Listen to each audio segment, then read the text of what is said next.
सभी बच्चों को नमस्कार। मेरा नाम है जगदीश सोलंकी और आप देख रहे हो physics bye Jagdish Solanki YouTube channel. इस चैनल में आप सभी का स्वागत है। बच्चों, आज हम 10th क्लास जो धातु और अधातु पार्ट है एनसीईआरटी विज्ञान का पार्ट 3 है। इस पार्ट 3 के पहले 2 वीडियो हमने बना चुके हैं, जिसमें हमने पार्ट के अंतर्गत जितने प्रश्न थे उन सभी प्रश्नों को हल किया था और दूसरा वीडियो था हमारा अभ्यास के प्रश्नों को हल किया था हमने। आज जो है पार्ट के अतिरिक्त और अभ्यास के अतिरिक्त जो महत्वपूर्ण प्रश्न है उन सभी को हम हल करेंगे और साथ में जो ऑब्जेक्टिव्स 1 नंबर और 2 नंबर के क्वेश्चन जो पूछे जाते हैं उनको भी हम अच्छी तरह से सॉल्व करेंगे। तो सबसे पहला क्वेश्चन हमारे पास में है, धातु क्या है।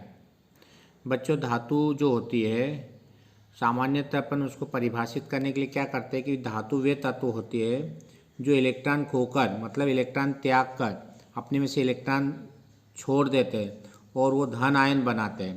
तो ऐसे तत्व को हम धातु कहते हैं। धातु किसको कहेंगे कि वे तत्व जो इलेक्ट्रॉन छोड़कर त्याग कर या खोकर धन आयन उत्पन्न करते हैं या बनाते हैं, उन तत्वों को हम बोलते हैं धातु। और धातु के बाह्यतम कोश में सामान्यतः जो होते हैं 1, 2 या 3 इलेक्ट्रॉन होते हैं। बच्चों, ध्यान रखना है कि जो धातुएं होती है वो इलेक्ट्रॉन छोड़ देती है क्योंकि वो सक्रिय होती है, बहुत क्रियाशील होती है। तो धातु क्या करती है, अपने इलेक्ट्रॉन छोड़ देती है, त्याग देती है। जब भी किसी तत्व में से इलेक्ट्रॉन बाहर निकल जाता है तो उसमें धन आयन उत्पन्न हो जाता है और वो धातु बनती है। तो ये जो जितने इलेक्ट्रॉन बाहर निकलते हैं उतने धन आयन हो जाएंगे। तो 1 निकल सकता है, 2 निकल सकता है, 3 निकल सकता है। तो ये विशेषता धातु की होगी, ध्यान रखना। तो धातु किसको कहेंगे कि जो वे तत्व जो इलेक्ट्रॉन खोकर त्याग कर या छोड़कर धन आयन बनाते हैं और इसके बाह्यतम कोश में 1, 2 या 3 इलेक्ट्रॉन होते हैं। धातुएं जो होती सामान्यतः चमकीली होती है। बच्चों, ध्यान रखना, जितनी भी धातु होती है सामान्यतः वो चमकीली होती है और ठोस होती है। हमने पढ़ा कि जितनी भी धातु, सोना चांदी सब क्या होती है, ठोस होती है। साथ में धातु जो होती है ऊष्मा तथा विद्युत की सुचालक होती है। मतलब इसमें धातुओं में ऊष्मा आसानी से प्रवाहित हो जाती है, साथ में विद्युत भी प्रवाहित हो जाती है। सुचालक का मतलब प्रवाहित होना, एक स्थान से दूसरे स्थान तक चलना। तो धातु जो होती है ऊष्मा और जो होती है विद्युत की सुचालक होती है। तो ये धातु की विशेषता होगी। क्या विशेषता हो जाएगी कि धातु इलेक्ट्रॉन खोती है, धन आयन बनाएगी। धातु के बाह्यतम कोश में 1, 2 या 3 इलेक्ट्रॉन हो सकते हैं। धातु चमकीली होती है और जो होती है ठोस अवस्था में पाई जाती है। ऊष्मा और विद्युत की क्या होती है, सुचालक होती है। फिर हम यदि अधातु की बात करते हैं सेकंड क्वेश्चन से, तो अधातु क्या होगी, जो इलेक्ट्रॉन लेकर धातु इलेक्ट्रॉन देती है और अधातु क्या होती है, इलेक्ट्रॉन लेती है। जब इलेक्ट्रॉन लेगी तो उसमें इलेक्ट्रॉनों की अधिकता होती है, उस पर इलेक्ट्रॉन ज़्यादा हो जाएंगे। तो ज़्यादा हो जाएंगे तो उस पर कौन सा आवेश हो जाएगा, ऋण आयन हो जाएगा। क्यों? क्योंकि इलेक्ट्रॉन पर कौन सा आवेश होता है, ऋण आयन होता है। तो जब भी कोई वस्तु या कोई धातु कोई तत्व यदि इलेक्ट्रॉन लेता है तो उस पर ऋण आयन उत्पन्न हो जाता है और जब कोई देता है तो उस पर धन आयन उत्पन्न हो जाता है। एक चीज़ ध्यान रखना। तो इलेक्ट्रॉन धातु क्या करती है, इलेक्ट्रॉन को ग्रहण करती है। तो इलेक्ट्रॉन लेती है, इसलिए लेने के कारण से उस पर ऋण आयनों की संख्या ज़्यादा हो जाएगी, इसलिए जो होती है उस पर ऋण आयन उत्पन्न हो जाते हैं। और अधातु जो होती है उसके बाह्यतम कोश में 5, 6, 7 और 8 इलेक्ट्रॉन हो सकते हैं, सामान्यतः होते हैं। ध्यान रखना, धातु में ज़्यादा इलेक्ट्रॉन होते हैं बाह्य कोश में, इसलिए वो बाहर नहीं निकल पाते, इसलिए वो क्रिया नहीं कर पाती धातुएँ।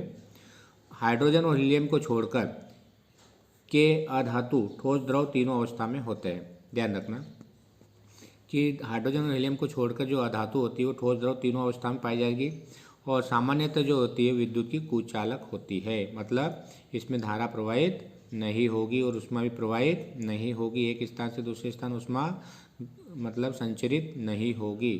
तो ये चीज़ें ध्यान रखना कि अधातु और धातु में क्या अंतर होता है, उसकी विशेषता क्या होती है।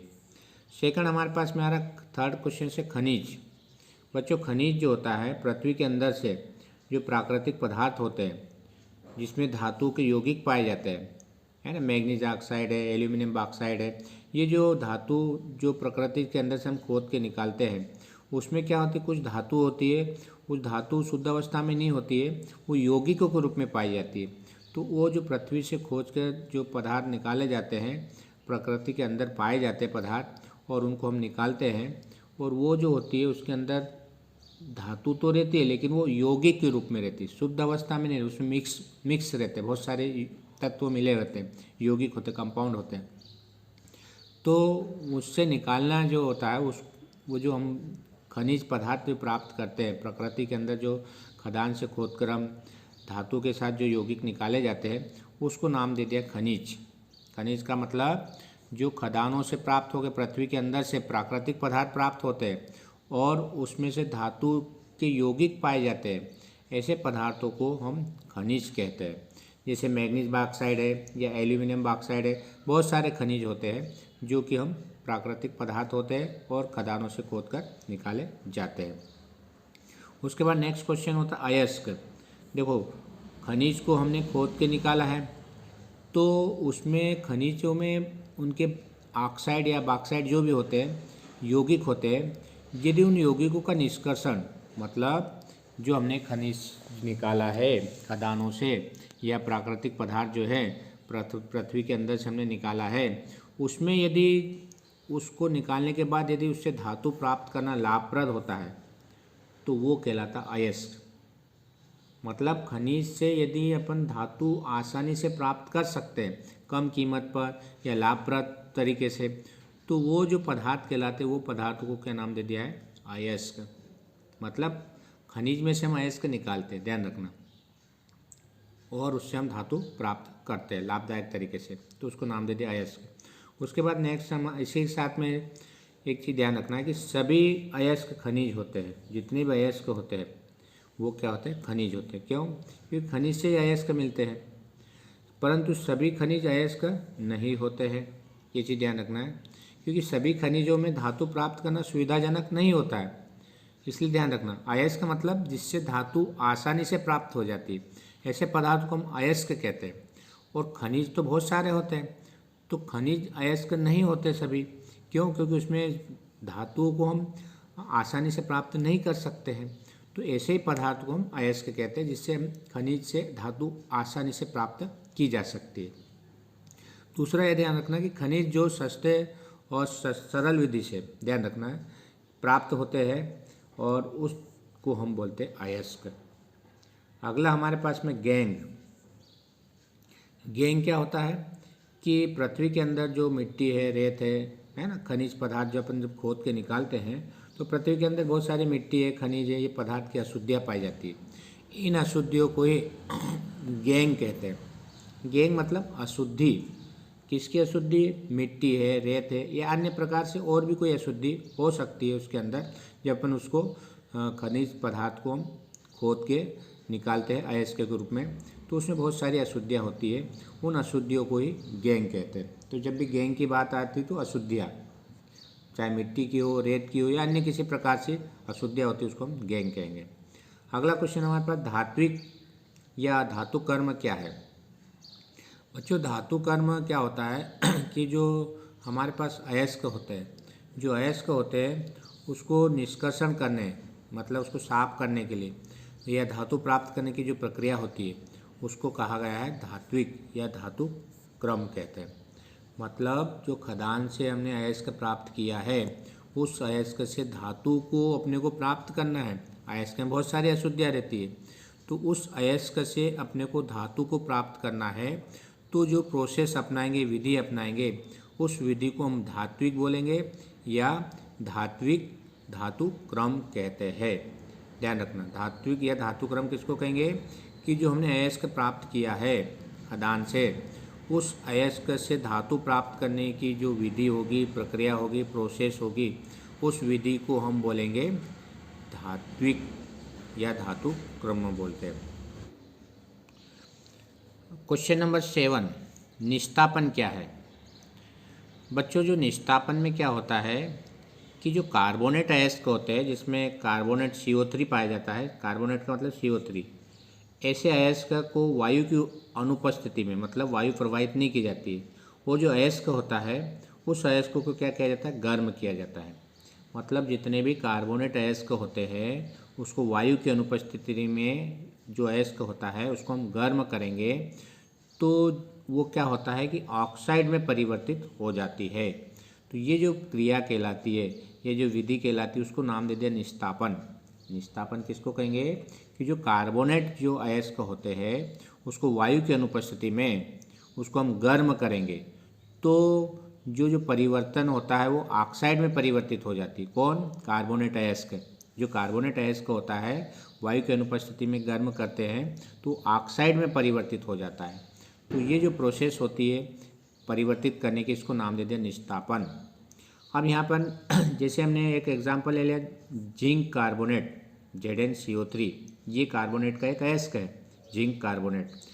एस लिखा मतलब सॉलिड है, ठोस है, और ऊपर डेल्टा बना रखा। डेल्टा मतलब टेम्परेचर, गरम कर रहे हैं। जब भी ये सिंबल आए ऊपर डेल्टा टाइप, त्रिभुज टाइप, तो समझ जाना हम इसको गर्म कर रहे हैं। फिर बनता है ZnO, जिंक ऑक्साइड। हमने क्या लिया था? जिंक कार्बोनेट लिया था। ये जिंक का एक अयस्क है, कार्बोनेट है फॉर्म में, और हमने ZnO प्राप्त कर लिया। ZnO मतलब जिंक ऑक्साइड, मतलब ऑक्साइड प्राप्त कर लिया और कार्बन डाइऑक्साइड गैस बाहर निकलती है। तो इस क्रिया में ध्यान रखना है कि निस्तापन क्रिया में जो भी कार्बोनेट का अयस्क होता है उसको हम वायु की अनुपस्थिति में गर्म करेंगे। एक चीज़ नोट कर लेना, वायु की अनुपस्थिति, वायु नहीं होना चाहिए, प्रवाहित नहीं होना चाहिए, और उसको हम गर्म करेंगे। तो गर्म करने के बाद जो जिंक का जो कार्बोनेट अयस्क है वो किस में बदल जाएगा? ऑक्साइड, जिंक ऑक्साइड में बदल जाता है, ZnO में बदल जाता है। तो ये जो प्रक्रिया होती है उसको हम निस्तापन कहते हैं, और कार्बन डाइऑक्साइड गैस भी इसमें निकलती है। एक चीज़ ध्यान रखना।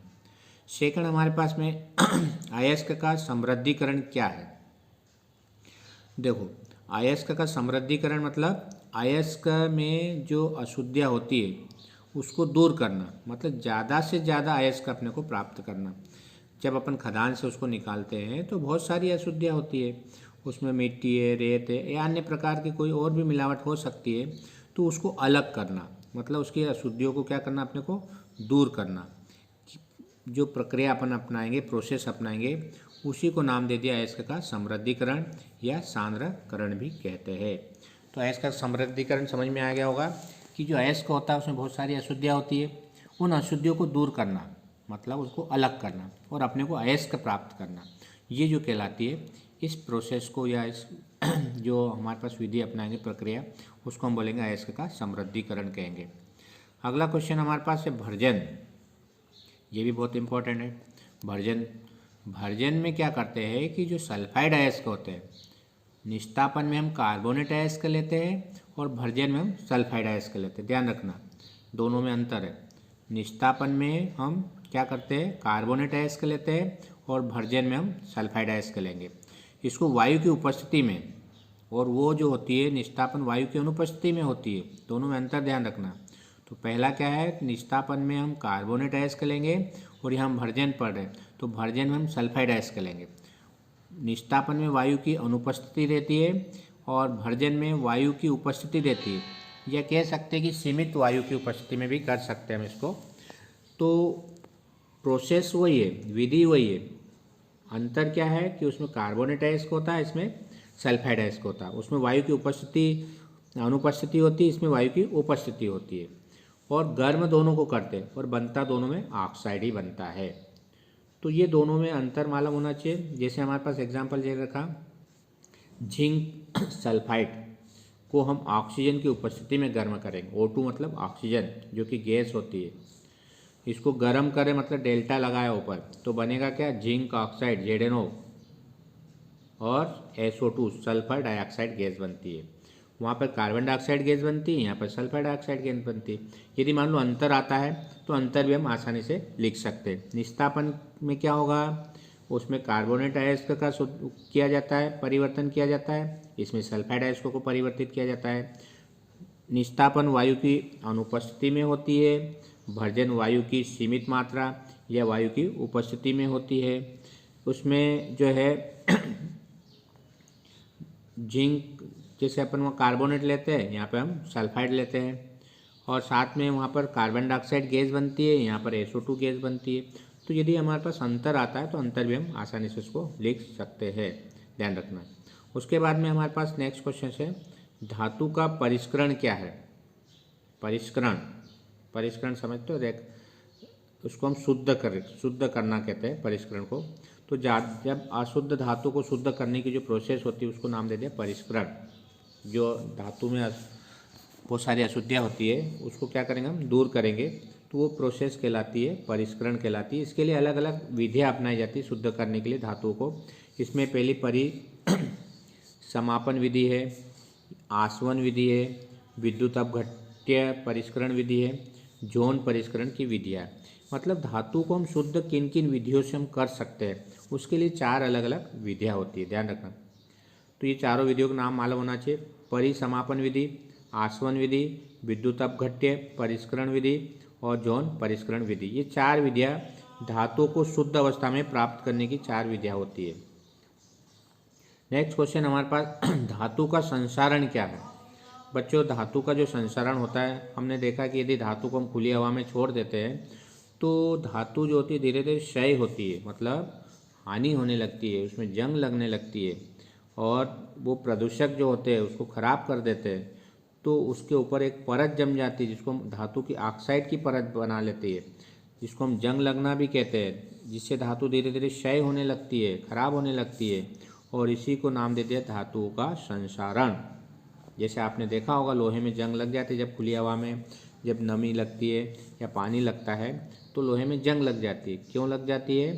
क्योंकि जो जंग लगना एक प्रोसेस है, मतलब उसमें धातु जो होती है उसके ऊपर ऑक्साइड की परत जम जाती है। ऑक्सीजन के साथ क्रिया करके धातु जो होती है वो एक परत जमा लेती है ऑक्साइड की, जिससे वो धातु का धीरे धीरे क्या होने लगता है, क्षय होने लगती है, हानि होने लगती है।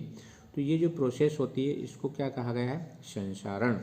संसारण समझ में आ गया होगा कि जो धातु होती है उसमें क्या होता है, वास्तव में एक धीमी प्रक्रिया है, एकदम से क्रिया नहीं होती इतनी, लेकिन फिर भी वायु यदि मिल जाती है और उसके साथ में यदि नमी मिल जाती है, ध्यान रखना संसारण की प्रोसेस कब होगी, एक धीमी प्रक्रिया जरूर है परंतु एकदम से भी नहीं हो पाती, इतनी जंग नहीं लगती है, थोड़ा टाइम लगता है।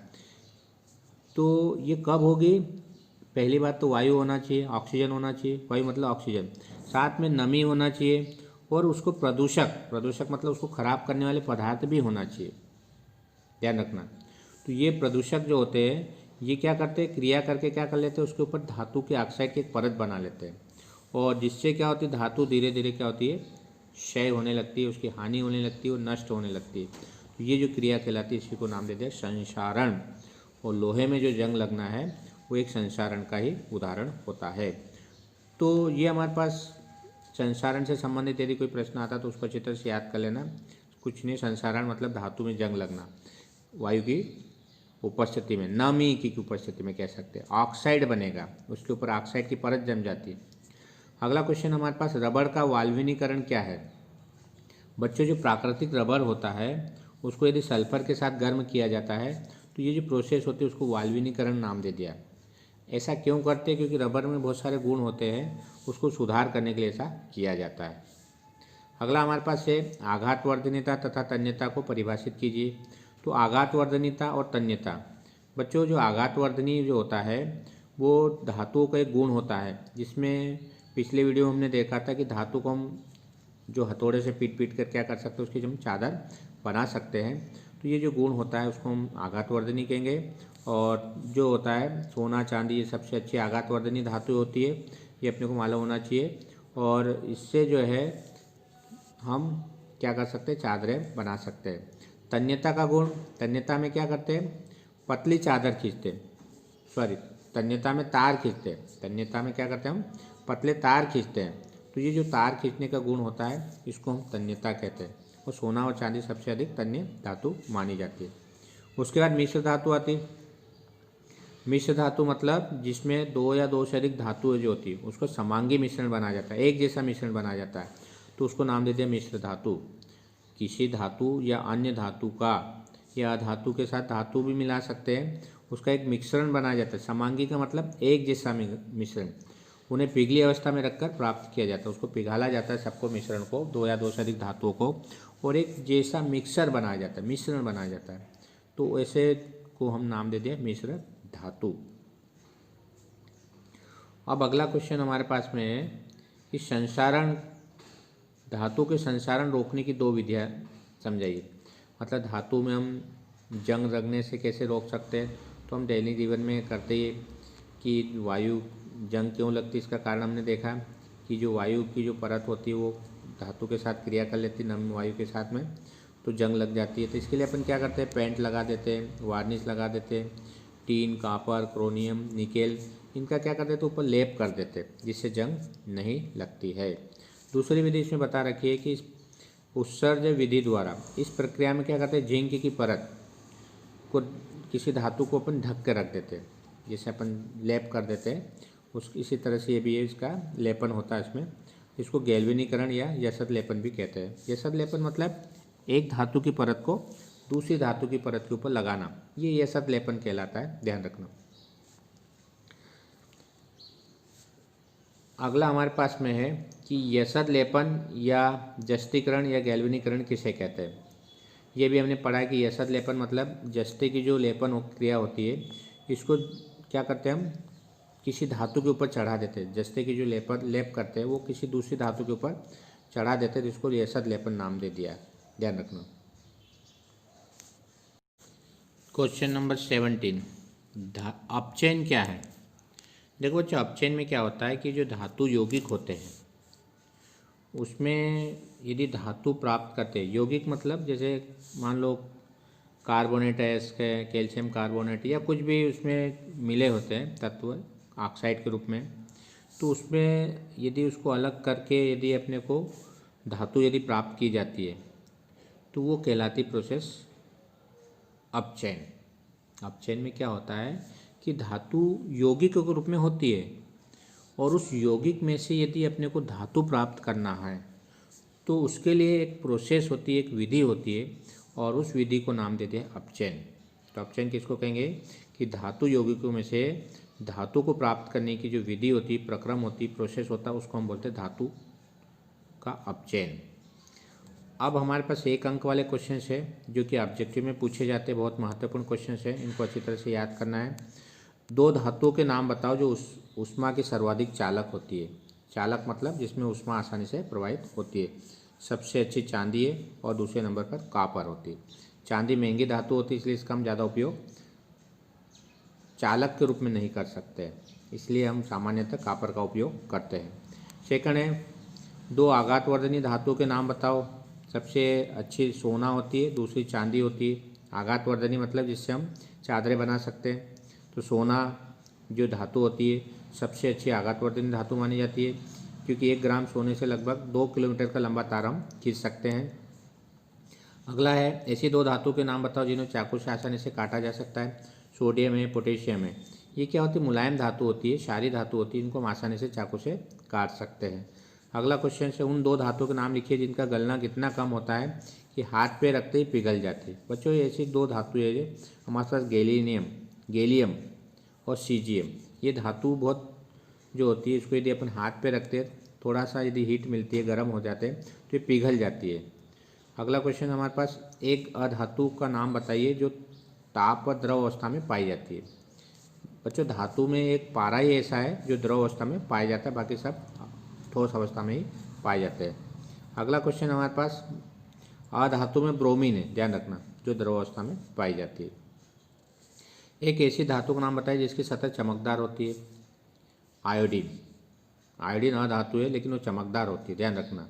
बाकी सब अधातु है जिसमें कोई चमक नहीं होती है। धातु में अधातु किस प्रकृति के ऑक्साइड होते हैं। तो धातुओं में जो होते हैं वो अम्लीय प्रकृति के होते हैं, और जो क्षार जो हमारे पास धातु जो होते हैं वो क्षारीय प्रकृति के होते हैं, ध्यान रखना। धातु क्षारीय प्रकृति के होते हैं और अधातु के अम्लीय प्रकृति के ऑक्साइड होते हैं। कार्बन के उस अपरूप का नाम बताइए जो अभी तक ज्ञात सर्वाधिक कठोर होता है। बच्चों कार्बन के दो अपरूप होते हैं, एक हीरा होता है और एक ग्रेफाइट होता है, जिसमें हीरा सबसे अधिक कठोर होता है। उन धातुओं के नाम बताइए जो पानी में रखने पर तैरने लगती है। ये बहुत हल्की धातु होती है, जैसे कैल्शियम है, मैग्नीशियम है। इनको यदि अपन पानी पे रखते हैं तो तैरने लगती है, ध्यान रखना। कौन सी दो धातुएं तनु नाइट्रिक अम्ल के साथ अभिक्रिया करके हाइड्रोजन गैस उत्पन्न करती है? तो मैग्नीशियम और मैग्नीज, ये दो धातुएं होती है जो नाइट्रोजन के साथ, नाइट्रिक अम्ल के साथ क्रिया करके हाइड्रोजन गैस उत्पन्न करती है। सोडियम तथा पोटेशियम धातु को केरोसिन में डुबोकर क्यों रखा जाता है? ये प्रश्न हमने पिछले वीडियो में भी देखा था कि सोडियम और पोटेशियम जो होती है बहुत क्रियाशील धातु होती है। ये जो होती है हवा के साथ तेज़ी से साथ क्रिया करती है और विस्फोट करती है, लेकिन यदि केरोसिन में रख देते हैं तो क्या होता है, उसके साथ कोई क्रिया नहीं करती है, साथ में उसमें घुलती भी नहीं है और वायु के संपर्क में भी नहीं आती है। इसलिए क्या करते हैं, इसको हम केरोसिन में डुबोकर रखते हैं। मैग्नीशियम धातु को जब हवा में जलती है तो उसके लो रंग क्या होती है? ये अपने को कौन सी रंग निकलती है बताना।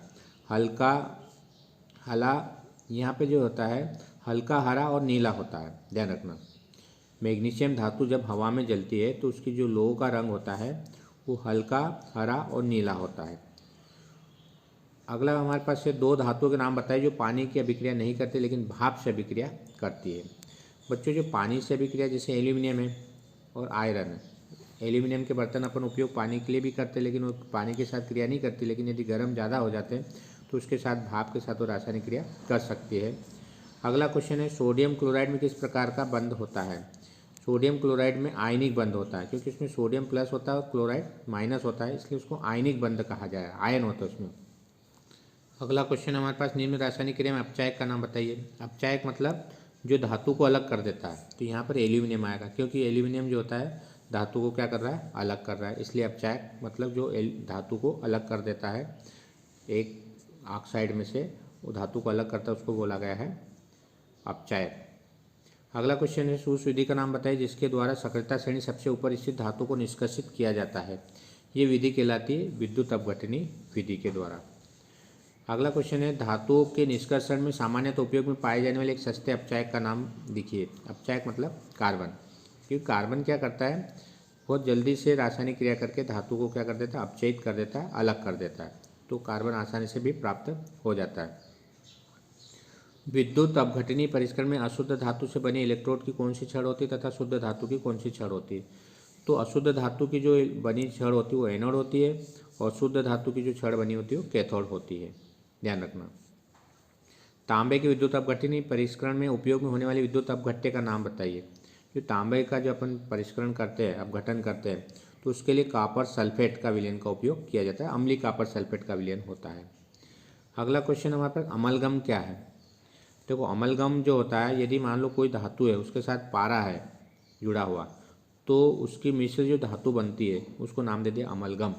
अमलगम में क्या होता है, यदि मान लो कोई धातु है उसके साथ पारा भी मिक्स है, तो जो मिश्र धातु बनेगी उसको हम बोलते हैं अमलगम। लोहे से स्टेनलेस स्टील कैसे प्राप्त करते हैं? देखो, लोहे के साथ यदि निकल और क्रोमियम मिलाते हैं तो स्टेनलेस स्टील बनता है। ये मिश्र धातु होती है। स्टेनलेस स्टील जो है मिश्र धातु होती है, किसकी? निकिल और क्रोमियम की। और इसको कठोर बनाने के लिए क्या करते हैं, इसमें कुछ कार्बन भी मिलाया जाता है, 0.05% कार्बन की मात्रा भी इसमें मिलाई जाती है। अगला क्वेश्चन हमारे पास मिश्र धातु किसे कहते हैं? इसके दो उदाहरण अपने को देना है। तो बच्चों, मिश्र धातु के बारे में पहले हमने पढ़ा कि दो या दो से अधिक धातु का जो समांगी मिश्रण होता है उसको मिश्र धातु कहेंगे। और स्टेनलेस स्टील है, कांसा है, पीतल है, सोल्डर है, ये सारी मिश्र धातुएं होती है। तांबा और जस्ते से बनी एक मिश्र धातु का नाम दीजिए। तो पीतल है, तांबा और जस्ते को मिलाते पीतल बनता है। तांबा और टीन से कांसा बनता है। शीशा और टीन से जो होता है सोल्डर बनता है। तो इन मिश्र धातु के नाम अपने को मालूम होना चाहिए, कौन सी धातु से कौन सा मिश्र धातु बनती है। अगला हमारे पास है सोल्डर का उपयोग। जो सोल्डर होता है उसमें क्या करते हैं कि जो विद्युत तारों की परस्पर वेल्डिंग के लिए किया जाता है, जिसको हम सोल्डर कहते हैं, इसका उपयोग किया जाता है। शुद्ध सोने का उपयोग आभूषण बनाने के लिए क्यों नहीं किया जाता है? प्रश्न बहुत अच्छा है कि जो शुद्ध सोना होता है 24 कैरेट का होता है। बच्चों पढ़ा हुआ, शुद्ध सोना 24 कैरेट का होता है और वो काफ़ी मुलायम होता है, नर्म होता है, सॉफ्ट होता है। तो यदि इसका उपयोग किया जाता है, नहीं कर सकते, क्योंकि वो बहुत मुलायम होता है, टूट जाता है आसानी से, इसलिए शुद्ध सोने का उपयोग हम आभूषण बनाने में नहीं करते हैं। शुद्ध सोना 24 कैरेट का होता है, ध्यान रखना है। इसका उपयोग आभूषण बनाने में नहीं किया जाता है। इसमें कुछ मिलावट करके हम सोने के आभूषण बनाते हैं। शुद्ध सोने से आभूषण बनाने कैसे योग्य बनाते हैं, इसके लिए क्या करते हैं, जो शुद्ध सोना होता है उसमें 2% तांबा मिलाकर उसको कठोर बनाया जाता है। ध्यान रखना, पहले उसको कुछ कठोर बनाया जाता है जिससे क्या है, वो मुड़े नहीं, टूटे नहीं, और जिससे इसका उपयोग आभूषण बनाने में किया जाता है। इसके लिए क्या करना पड़ता है, इसको बहुत गर्म करना पड़ता है। और जो शुद्ध सोना होता है वो 24 कैरेट का होता है, तो इसमें 2% यदि मिलावट कर देंगे तो 22 कैरेट का सोना हो जाएगा। तो सोने में क्या करते हैं, तांबा मिला देते हैं। अगला क्वेश्चन, धातु के विद्युत अपघटनी परिष्करण के दौरान एनोड के नीचे निक्षेपित अविलयनशील अशुद्धियों के नाम लिखिए। जो धातु जो होती है उसके नीचे कुछ अशुद्धियाँ बच जाती है, उसको एनोड पंक बोलते हैं। ध्यान रखना भाई, जब धातुएं बनती है तो उसमें कुछ नीचे अविलयनशील अशुद्धियाँ होती है, इसको एनोड पंक नाम दे दिया। 2 नंबर के क्वेश्चन के अंतर्गत एल्यूमिनियम के अयस्क को कार्बन द्वारा अपचयित करके एल्यूमिनियम क्यों नहीं प्राप्त किया जा सकता है? क्योंकि एल्यूमिनियम जो होता है वो सक्रियता श्रेणी में उच्च होता है, जबकि सक्रियता श्रेणी के मध्य आने वाले धातु के अयस्क को कार्बन द्वारा अपचयित करके धातु प्राप्त किया जा सकता है। सेकंड हमारे पास में है कि सक्रियता श्रेणी के मध्य आने वाले धातुओं के निष्कर्षण अयस्कों के निष्कर्षण कैसे किया जाता है? तो सक्रियता श्रेणी के मध्य आने वाले धातुओं के अयस्कों का निष्कर्षण जो होता है कार्बन द्वारा अपचयित करके धातु प्राप्त की जाती है। बच्चों ध्यान रखना कि जो बीच वाले जो है उसके लिए कार्बन की क्रिया करवाई जाती है और अयस्क से हम धातु प्राप्त करते हैं। सक्रियता श्रेणी में नीचे आने वाले धातु का अयस्क निष्कर्षण कैसे किया जाता है? तो उसके लिए हम गर्म करके उसका अपचयन करते हैं। अगला हमारे पास में है स्टेनलेस स्टील के 2 गुण लिखिए। तो स्टेनलेस स्टील हमने देखा होगा कि जो स्टील होता है वो कठोर होता है और दूसरा इसमें जंग नहीं लगता है। कार्बन मिलाने से अत्यधिक कठोर हो जाता है, इसलिए इसको कार्बन बनाने में कार्बन का उपयोग किया जाता है। कठोर होता है और जंग नहीं लगता, 2 इसकी विशेषता ध्यान रखना। स्टेनलेस स्टील बहुत कठोर होता है और इसमें जंग नहीं लगता है। अब हमारे पास जो है धातु और अधातु में अंतर जो पहले हमने पढ़ चुके हैं, लेकिन फिर भी इसमें सभी पॉइंट इसमें दे रखे एक साथ में। धातु चालकता सामान्य तो ऊष्मा और विद्युत की सुचालक होती है, हमने पढ़ा है ना। तो और अब इसमें कुछ अपवाद भी है अधातु में, जैसे ग्रेफाइट वो कुचालक होता है। बाकी सभी जो ग्रेफाइट इसका एक अपवाद है, वो सुचालक होता है अधातु में। तो सामान्यतः सभी धातुएं क्या होती है, ऊष्मा और विद्युत की सुचालक होती है, और अधातुएं कुचालक होती है, परंतु ग्रेफाइट अपवाद होता है। फिर अवस्था, सभी धातुएं क्या होती है, ठोस अवस्था में पाई जाती है पारे को छोड़कर, और इधर जो होती है ठोस द्रव तीनों अवस्था में पाई जाएगी। चमक, धातु में चमक होती है, हमने पढ़ा है। और पारे में जो होती है, इसमें क्या नाम, अधातु में जो होती है वो चमक नहीं होती है, लेकिन आयोडीन में चमक होती है। हीरा और आयोडीन, इनमें दोनों में चमक पाई जाती है। आघातवर्धनीयता गुण प्रदर्शित करती है, ये नहीं करेगी अधातुएं। तो ये इनमें कुछ अंतर है। साथ में इनके गलनांक और क्वथनांक उच्च होते हैं धातुओं के, घनत्व भी उच्च होते हैं, अपचायक होते हैं, और ये अपचायक और आक्सीकारक, ये जो दोनों चीज़ें ध्यान रखना है। और हाइड्रोजन गैस विस्थापित करती है, ये विस्थापित नहीं करती है, और ऑक्सीजन के साथ क्रिया करके क्षारीय ऑक्साइड बनाती है, और ये अम्लीय ऑक्साइड बनाती है। ये सारे प्रश्न हमने ऊपर कर लिए हैं, इसलिए ज़्यादा इसमें टाइम वेस्ट नहीं करें।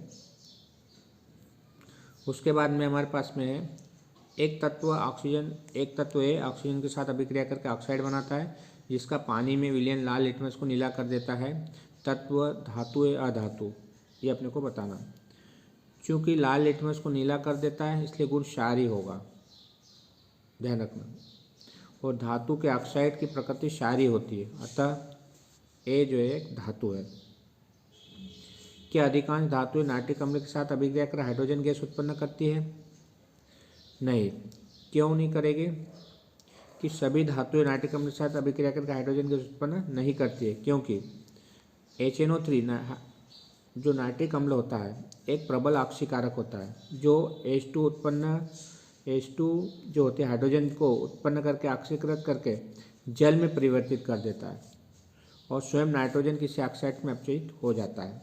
तो होता क्या है कि नाइट्रोजन जो नाइट्रिक अम्ल जो होता है सभी के साथ हाइड्रोजन गैस उत्पन्न नहीं करता है, क्योंकि वो भी एक आक्सीय कारक है, मतलब वो ऑक्सीजन में बदल देता है हाइड्रोजन के बजाय, ध्यान रखना।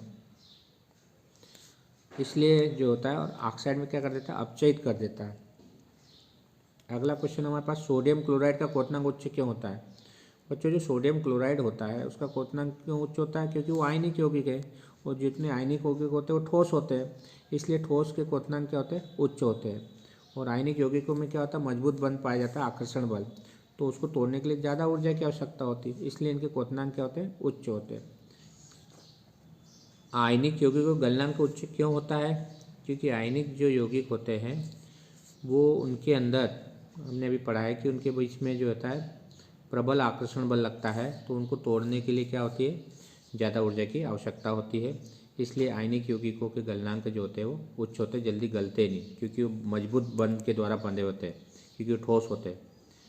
आखिरी क्वेश्चन हमारे पास, आयनिक यौगिकों के ठोस एवं कठोर क्यों होते हैं? आयनिक यौगिक ठोस एवं कठोर क्यों होता है? अभी हमने ऊपर पढ़ा कि धन एवं ऋण आयनों के बीच मजबूत आकर्षण बल होता है। जो भी आयनिक यौगिक होते हैं उसमें, जैसे सोडियम क्लोराइड, सोडियम पे प्लस और क्लोराइड पे माइनस, ये प्रबल आकर्षण बल के द्वारा बंधे होते हैं, इसलिए ये अलग नहीं हो पाते एक दूसरे से, इसलिए आयनिक यौगिक जितने भी होते हैं वो सब कठोर होते हैं। यदि ये वीडियो आपको अच्छा लगता है तो आप इस चैनल को सब्सक्राइब करें, अपने दोस्तों के साथ वीडियो को शेयर करें और बेल आइकन के बटन को प्रेस करें, ताकि आने वाली वीडियो की नोटिफिकेशन आप तक पहुंच जाए। धन्यवाद। जय हिंद, जय भारत, वंदे मातरम।